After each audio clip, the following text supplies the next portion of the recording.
Hi, everyone. Anne O'Connell with OC Publishing here, and welcome to the author journey. Today's author journey, we are celebrating. We love it when there's book launches looming. And this book launch coming up on Friday, which is International Women's Day, March 8th, is Awfully Hilarious Period Pieces. And I'm very lucky to have an advance copy here. They're hot off the press and very excited to have that in hand before launch day. And I'm going to tell you a little bit about it before I bring our special guests up today. The question is, what would be more awful and hilarious than talking out loud about the bodily functions and taboos we've been taught to keep quiet about?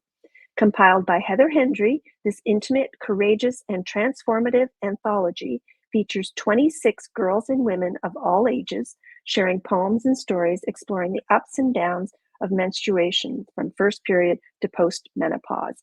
And I'm one of the contributors, and admittedly, I'm in the pre-menopause section. Post-menopause now, yay! But this part of the award-winning series, Awfully Hilarious Period Pieces, explores a ubiquitous time of the month, often relegated to jokes and derision.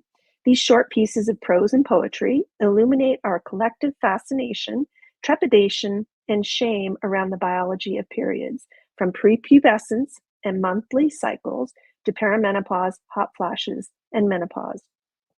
Told in cycles, Awfully Hilarious Period Pieces looks at menstruation through feminine, but not always female, archetypal milestones of the maiden, mother, and crone, and the many identities we embody in between. We have Hendrie with us today, and she is a writer. Here she is. Hi, Heather. And a therapist based in Whistler, BC. It's her belief that if we all held hands and shared our stories more freely, it would go a long way towards shifting unhelpful, dominant cultural narratives. Heather loves to ski and hike and can generally be found by water or in a forest. And Heather, I just love the approach that you're taking to this Awfully Hilarious series, and look forward to diving in when we bring our other guests up. So welcome, Heather. Thanks so much, Anne. It's absolutely my pleasure. We also have joining us today, Katherine Matthews. Here she is. Hi, Katherine. And Katherine is a freelance writer, editor, and writing instructor, and coming to us from Columbus, Ohio. Thank you very much for joining us.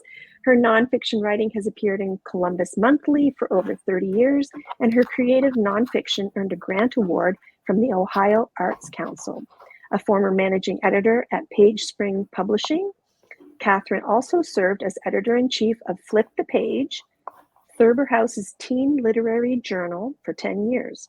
She regularly teaches writing classes for children and adults, as well as producing and performing interactive mysteries for young writers. Well, I want to delve into that as a mystery writer myself. Definitely interested in exploring that a little further. Welcome, Katherine. Very happy to have you on the author Happy journey. to be here. And we also have joining us also from Nova Scotia, my fellow Nova Scotia writer, Lindsey Harrington. She's originally from Newfoundland, and this year she shortlisted for the Fiddleheads Creative Nonfiction Prize and longlisted for CBC's Nonfiction Prize. Woo, woo, woo. Can I get a woo, woo? Her current project includes a short story collection about breakups, an unmotherhood memoir, and a novel about lonely people featuring a seagull named Rigby. Now, who doesn't want to read that? I know I sure do.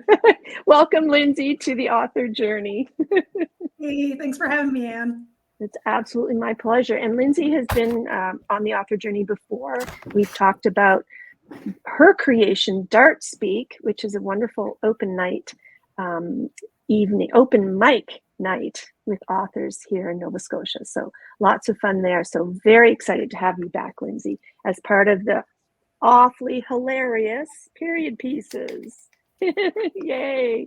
So Heather, it's coming. Oh my goodness. 3 more days. What day are Tuesday, Wednesday? How does it feel to be? It's so thrilling. This has been it's funny. It's been a long but short journey. I realized it's been about 9 months from idea to birth, that's quite cool. Yes. Wow. Yeah. And I also just it's March 8th, International Women's Day. It's just so interesting and on point, and that your books have all released on International Women's Day. So yeah, it's very exciting. There's a lot of alignment there. There is. My own novels, yeah. I try to, the first two came out March 8th, 2013 and 2015. That wasn't yesterday. And I'm working on the next one. So hopefully March 8th of 2025. Ooh, that would make sense, wouldn't it? 10 years. It's been a long time coming, 10 years. I've been trying to run a publishing company simultaneously. So, but so excited to have been a part of this journey with you, Heather.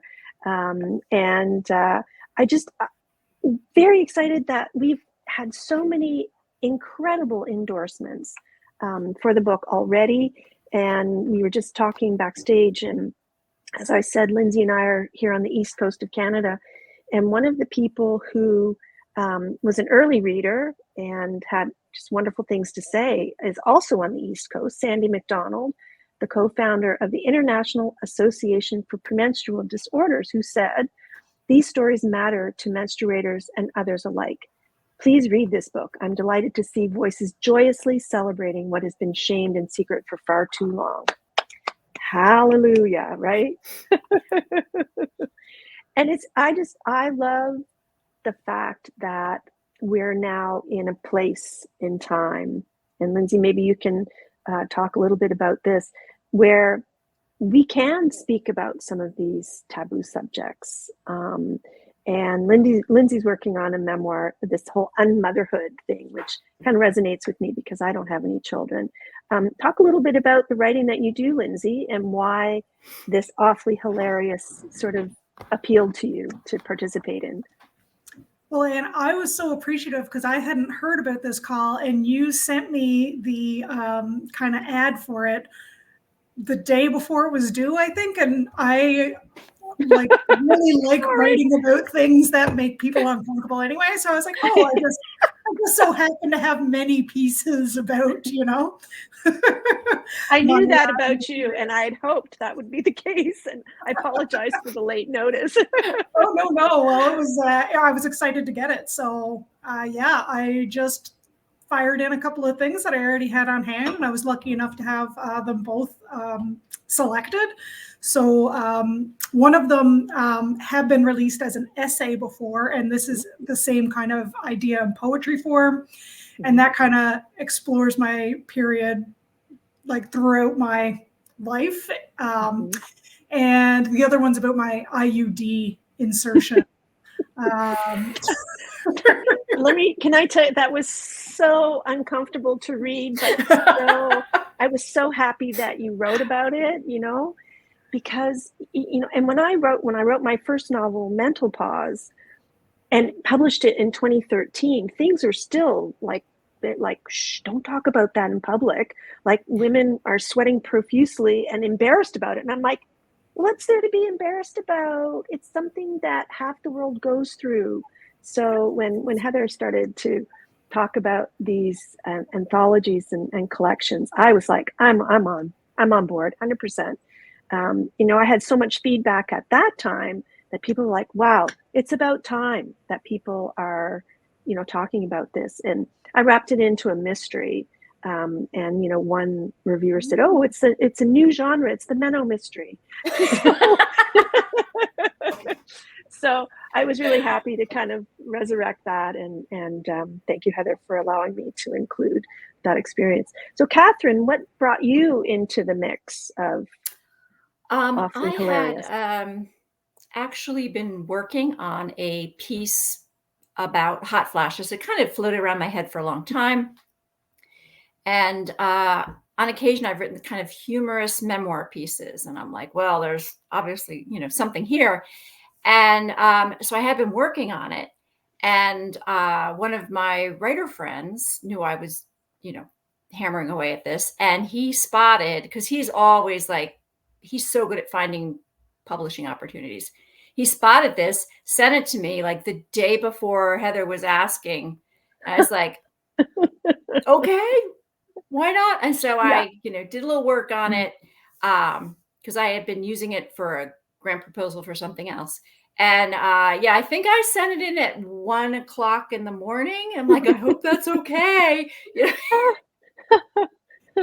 And yeah, and thankfully Heather thought it was funny, and so she told me that she wanted to include it.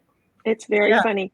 And it really, for me, just kind of embodies the whole purpose around this. And this might be a good opportunity for you to maybe read a little bit of your piece, because as I shared with you backstage, I literally laughed out loud, like in the first paragraph. And you know, this illustration, and you can explain a little bit about that if people can see it. Sure. This describes, you know, what we go through in the perimenopausal mind. Isn't that the best? So, okay, I'm going to solo you, see if Katherine. Here, I can. I don't know if it shows up on my iPad a little bit better. No, because there we go. Yeah, the graphic is a tangle of Christmas lights, and then every single bulb has something that gave me a hot flash, which ranges from sunlight to anxiety to red wine to fluffy duvets to sitting in an airline seat, and it just or just even a random spotting of Harrison Ford on the television. It just brings the heat on. So, and you don't know when it's going to happen. And it is, except that it's going to happen often during one period of this. So yeah, I will read a little bit. Let me put on glasses. Because we all know that's a thing as well. All right, so here we go. While hot flashes have varied patterns and triggers, as we were talking about, one complaint unifies us all: the bizarre amount of sudden heat. To survive her nighttime flashes, aka night sweats, one friend stationed a cooler stocked with iced towels next to her bed. Another kept her bedroom windows cracked wide at night, even in the dead of winter. After she fell asleep, her shivering husband would tiptoe to the window, only to hear her voice ring out in the dark, "So help me, Scotty, if you touch that window, I'm going to cut off your hands." While I've never threatened my husband with bodily harm during a hot flash, I have climbed into bed and warned him, "Do not touch me." Rather than a denial of affection, this statement simply means that I will burst into flames if you put your hot hand on my arm. I assumed this was my own quirk until another guest at a backyard party confessed to the same bedtime behavior. Instead of laughs, she got nods. One husband reenacted how his wife would pincer his wrist between her fingers and lift his hand off her arm as if removing a moldy head of broccoli from the vegetable drawer. Fortunately, my outer manifestations during a hot flash were minimal. My cheeks pinkened fetchingly, and my upper lip sweated, unlike the receptionist at a magazine I worked for years ago. When she flashed, her sweat-shiny face glowed a brilliant ruby. So instead of turning florid during a flash, I exhibited odd habits. Every time I climbed into my minivan, I spent the first 3 minutes checking the seat warmer light because my back was on fire.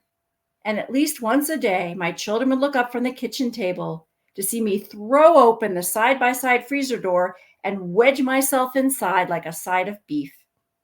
Alternately, I would grab a bag of bird's eye frozen peas and slap the vegetables against my bare belly with a small shriek. So. Oh, yes. Oh, yeah. Laughed several times. I see Lindsey like grinning from ear to ear. Oh my goodness. Look what you have to look forward to, girls. And you know what? Just embrace it. And that's just sort of, you know, the feel for this series. And Heather, I think that, you know, your life experiences and, you know, things you've been through really have led you to a place where, you know, it's time to embrace the not so pretty stuff, like the messy stuff, And, you know, it's like finger painting. I used to teach preschool in a previous life.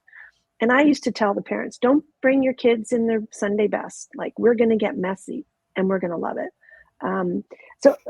Let's talk a little bit about how the layout of the book sort of unfolded. Like I mentioned the winter moons section. So the winter moons being the sort of menopausal section that Katherine and I fall into. Talk a little bit about why that came about. Yeah, absolutely. Thanks, Anna. That was a decision that was made in collaboration with our editor, Megan Power, who's based here in Squamish, where I am too. And I was going to say, it's so funny you just mentioned finger painting. That's the name of my piece in the book, which gets really messy and finger painting with, you can imagine. And I was also going to say, Katherine, it's very cool to hear how quickly your story came together, and the fact it's called In a Flash. You pulled that together in a flash. Oh, good. Brilliant. I'm glad you talked about the layout of the book, because one of the things is it's around challenging some of the ways that we have done things, that some things we do make sense, and other conventions that we have are perhaps not the best way to do things, or perhaps very harmful to people. So we really wanted this to be not a linear structure, but to follow more of nature's cycles. And we're talking in here about cycles. And so we've structured it around moon cycles and seasons. And the seasonality of it is it begins with a poem actually by an 11-year-old local here to Squamish, and then moves through the cycle of pre first menses to first menses to the experiences in between, and then towards menopause. So beginning with spring, coming to winter, and then how the end is the beginning also the end, that it cycles through. But that's how we laid out the book. And the sections, there are different numbers of stories and poems per section, but it follows that flow. And I love that you've got, you know, the kids that are entering into puberty. I mean, those stories are really quite poignant, you know, and it just brought me way back to when my first period. Of course, we all remember our first periods, right? Mine was on a train. All right. 14 years old. I was kind of late. I was doing an exchange program, a French exchange. It used to be an organization called the CCCJ that did these exchanges. I had a gal who came here for 2 weeks. And then the day before we were leaving, 28-hour train ride from Halifax to Quebec City, I think it was, I get my period. I'm like, Mom. So she gives me all the equipment, all the stuff and the belt and all that kind of thing. And I get on the train, and in the first hour, I've gone through everything. So I spent most of the train ride sitting on the toilet, bleeding to death. I really thought I was dying. It was terrible. Anyway, so that was just like, my scalp is tingling from the memory of it all, right? Now, you talk about poems. So, Lindsey, how about you entertain us with a poem from Awfully Hilarious Period Pieces? Would you like to do that for us? Yeah, sure. And it's funny when you talked about how when you got your period that you told your mom right away. I didn't tell anybody for years. I was so embarrassed, and I didn't think it was any of their business. Interesting. Sad to be embarrassed about something that's just so natural, right? Yeah, and that's why it's so cool to hear about this like 11-year-old who's, you know, willing to write about this sort of stuff. Amazing if they're able to do that now, what they're going to do as they age, eh? Yeah, absolutely. And us older ladies need to set an example and encourage that and really applaud what they're doing. So absolutely. Absolutely. Yeah. So I'll read just a couple of stanzas from the poem that I have in the book called Casting for Meaning. And I'm in a bit of it's great timing because I'm in a bit of a poetry jag right now. I'm doing a fundraiser for our Writers Federation, and I'm writing poems for donations. So if you donate to the Writers Federation of Nova Scotia's Writers Rumble, I'm custom writing a poem for anybody who sponsors me. So I've been writing a ton of poetry, so I'm very happy to read this one right now. And it's called Casting for Meaning. The happiest I ever saw my father was on a fishing trip. Stress and swear words as we lurched along the dirt road onshore. Strained conversation as we wrangled the boat offshore. My brother, hungover, puked over the side of the skiff. Vomit mingled with the gasoline rainbows trailed by our motor. A salmon bit, the fight an elaborate back and forth.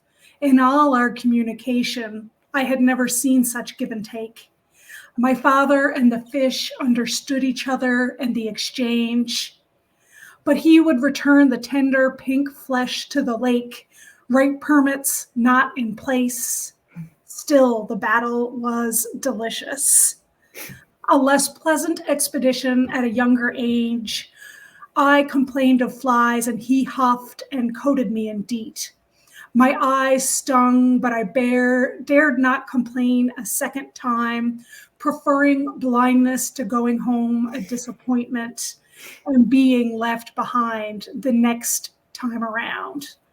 That same trip, I swallowed words as a fish flip-flopped in the bottom of the boat, rainbow scales catching early morning light, its gills gasping rhythmically, seeking air unavailable to it.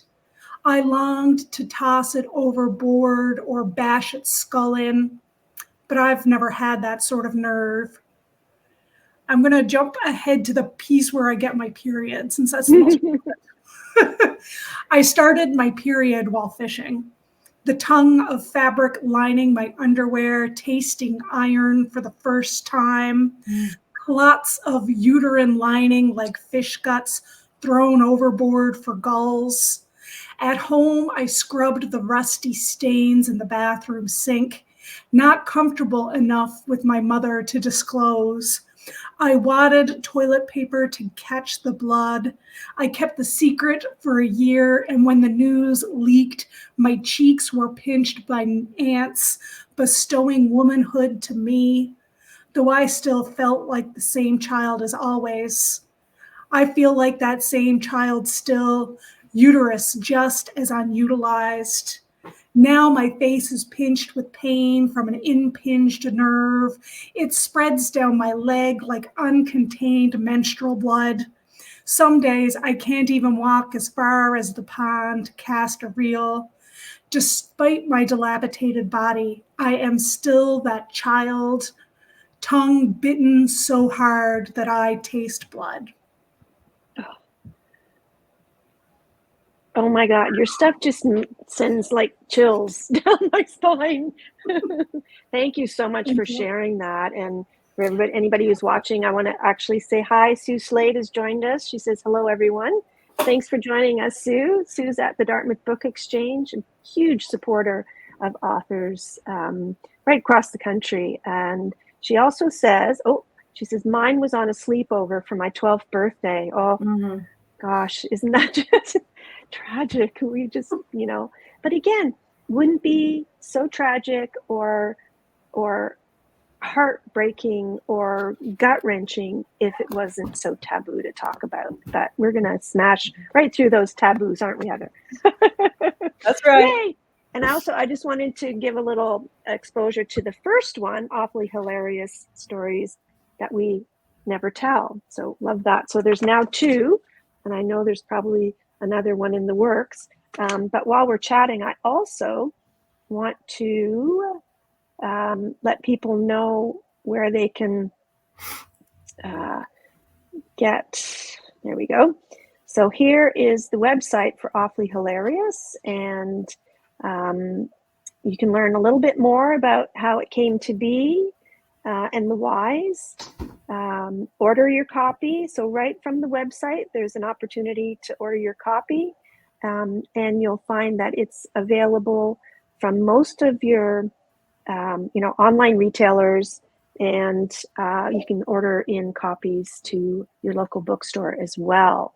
I also wanted to share that we will be doing an East Coast launch here in Halifax, and it will be on March 14th at Venus Envy. I'm trying to get this new tab up here. There we go. And you can join us both in person and remotely. So there's 2 ways to join in on the fun on March 14th. We'll be doing readings. We'll have some special treats. I don't want to give it away, but do go to Venus Envy. And it's an excuse. I've been wanting to check out this store for a really long time. So now I have a professional reason to go and have a look around and carry my bag proudly as I leave the store, right? Yeah, and they have a great book section in Venus Envy for sure. So Yeah. we'll have hard copies for sale there, and we'll be signing them. And I should interject because I looked up the website. So Venus Envy is a sex shop, right? Yes, that's correct. So fun. Yes, yeah. Just in case you didn't get the nuance, right? So we'll get some not only some books, but maybe some other materials as well. So that'd be fun. That'll be so much fun. So yeah, please do join us. So Heather, what is happening launch-wise on your end? Well, I'm hoping to join in virtually for your launch. So thrilling. And then on that same day, the Whistler Library is hosting us to a reading there. That's March 14th. And then a couple of weeks later, we'll be doing a reading at the Squamish Library. So these are all on the west coast here of Canada. Mm-hmm. And then this will be really fun. Also, at the end of May, we're going to be having a period party at one of the local bookstores here in Squamish. It's called Gather. So we'll have on-point themed snacks and beverages and such. Mm-hmm. And then I look forward to seeing a number of other launches arising both virtually and in person across the continent. Actually, a number of the other contributors have been in touch with some ideas. So I'm very excited, and we'll keep you posted on what else is to come. Excellent. Well, we're also asking folks who come to our launch on March 14th at Venus Envy at 7:30. What was the time again? 7:30. Yes, we kind of went back and forth, and thank you for coordinating that, Lindsey. We will be also collecting donated period products that we'll bring to a local charity. So if you plan to come to the East Coast launch of Awfully Hilarious Period Pieces, please bring a donated period product, pads or tampons or diva cups or whatever. Maybe even period underwear. There's so many different options these days that have come about, thank goodness, that are environmentally friendly and maybe a little easier to use. So any other thoughts or things that we want to share while we've got everybody's attention? We got a couple minutes left. I was just going to say something about the first poem in the book, if that's okay. Yes, please. Yale Letchford and the Wind, when she talked about it being spring, summer, fall, and the fall section tend to be with more menstrual related distress. That's where my finger painting piece falls in. And there's more story there about why I wrote that piece. But her story was her poem, Yale's poem, was originally going to be called "I Want My Period, God Damn It." And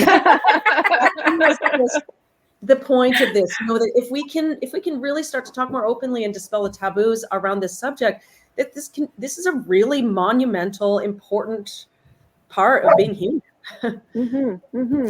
And so half the planet experiences it, right? Yeah. Right. And so it really does dovetail nicely with your work as well, Heather. Like, talk a little bit about the work that you do. And so in my day job, I work as a clinical counselor, and a lot of that is around really creating a space to hear stories where people have experienced pain or shame or something that they've been afraid to share or for whatever reason have held close. And there can be something so validating and supportive when we share our stories in a safe space and recognize that, hey, I'm not alone. There's someone here hearing my story with me, and potentially someone might even answer and say, same, that I had the same experience, or, oh, I really feel you. If I wish I'd been there to give you a hug in that moment. And just how potent that can be. That really is potent. And Katherine, you mentioned in your story that it was like a backyard barbecue chat. Was it sort of a whispered conversation off to the side? Well, no. I was visiting my mom and I had gone to visit my aunt in New York, and I was working on the piece, and I mentioned this to my aunt, and she's like, oh, you should bring it up when everyone comes over for the barbecue. And I was like, okay, sure. Let's practice what we preach. Exactly. And it was a bunch of New York ladies, and they were not shy about this. They, told me their stories. The husbands were all like kind of like this. They were very quiet unless prompted, but they had the good sense to just kind of let the ladies talk, and so that was kind of delightful, because just kind of bringing it forward and being like, hey, I'm writing about this, so now we can talk about it. And it did not take much prompting to get some stories. Yeah. And my own experience before I wrote Mental Pause was literally like lying in bed in a pool of sweat thinking this really sucks, and getting up and changing my t-shirt for the third or fourth time, and then going to my computer and then just hammering out, like as a writer does, like the description of what I was experiencing, and then turning it into a novel, because initially I couldn't have admitted to anybody like what was going on and the drastic mood swings, and I fold into the story extreme menopause, and the main character winds up on trial for murder, and her lawyer wants her to basically plead innocent, but reason of insanity, like extreme menopause, and she doesn't want to do that. But anyway, I don't want to give it away, but I love this discussion, and I just think that we need to have more of them. And Heather, is there another one in the works? Just last week, the title and topic came together, but I'll hold that for the next conversation. Okay. All right, you hold that, and I want to thank you guys. I can't believe how quickly this went. Thank you guys for joining me today on the author journey to celebrate the launch coming up of Awfully Hilarious Period Pieces. Yay! And all the excitement that's surrounding it. So again, thank you guys so much for joining me today and sharing your stories on the author journey, and so much other excitement that's going on. And we'll have to bring you all back and talk about your writer's life outside of Awfully Hilarious. So thanks so much. And we'll see you on the 14th. And please do join us online, Katherine, if you can. Oh, yeah. I'm going to put it on the calendar as soon as I get off here. Excellent. Thank you ever so much. Thank you, Anne. And thank you for joining us on the author journey today, celebrating the upcoming launch of Awfully Hilarious Period Pieces. And we'll see you again next week on the author journey. In the meantime, happy reading and happy writing. Bye for now.